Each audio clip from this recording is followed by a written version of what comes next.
Everyone, this is Modula and Podrick, and we will be informing you all about what is going on in the digital world. Welcome to the future humans. Let's start. Hey, have you ever been scrolling through your newsfeed and a science headline just makes your stomach drop?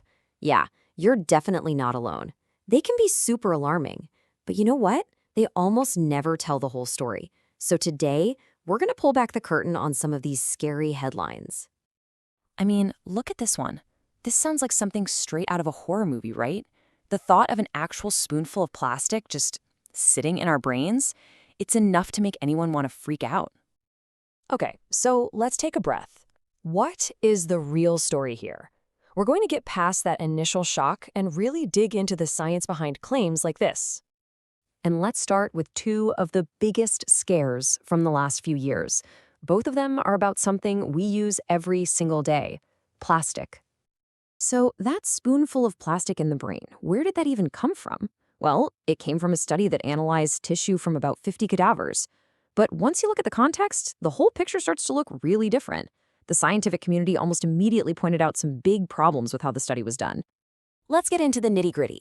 The specific tests they used can actually get confused and misidentify the natural fats in our brains, which, by the way, make up a huge chunk of our brain tissue, as polyethylene plastic. On top of that, there's a huge risk of contamination from all the tiny bits of plastic that are just floating around in any lab environment.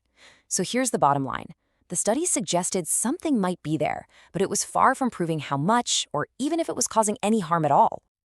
And the plastic panic didn't stop with our brains. Oh no. Another story started making the rounds, warning that the black plastic kitchen tools you use every day, your favorite spatula, could be leaking dangerous flame retardants right into your food. So the researchers behind this one did a calculation. They figured you could be exposed to about 35,000 nanograms of this chemical called deca-BDE every day. And they put that right up against what they said was the EPA's safe daily limit, 42,000 nanograms. I mean, when you see those two numbers side by side, it looks way too close for comfort. And that's what lit the fuse for all the scary headlines. But here's the kicker. The researchers just did the math wrong. A simple mistake. The actual EPA limit, when you calculate it correctly, is 420,000 nanograms. That's 10 times higher. One little misplaced comma made the risk seem 10 times worse than it really was. In reality, the exposure was well within the safe zone. Okay, let's switch gears. We're moving from plastics to another area that is just famous for confusing, panic-inducing headlines: diet science. This one made some serious waves recently. A study presented at a huge American Heart Association conference seemed to find that people doing intermittent fasting had a, wait for it, 91% higher risk of dying from cardiovascular disease. Whoa. But hang on. Before you change your entire eating schedule, you gotta look at the fine print. First off, this was preliminary research. It hadn't even been peer-reviewed yet. The data itself came from people trying to remember what they ate over just 2 days, and let's be honest, that's not always super accurate. But here's the big one. This is a classic case of correlation, not causation. The study didn't prove fasting caused the problem, just that there was a link. It's totally possible the people who try intermittent fasting might already have health issues they're trying to manage. Sometimes the problem isn't flawed data. It's just an incomplete story. The media absolutely loves a good crisis, but they often forget to follow up and report on the resolution. The hole in the ozone layer is the perfect example of this. We all remember the panic from the 80s, right? But what we might not remember is how the story actually played out. The entire world came together, banned the chemicals that were causing the damage, and guess what? The ozone started to heal.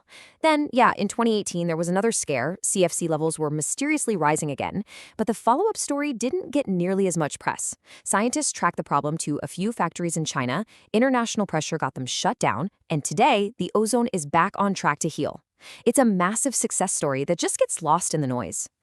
So, after going through all these different examples, what's the big takeaway here?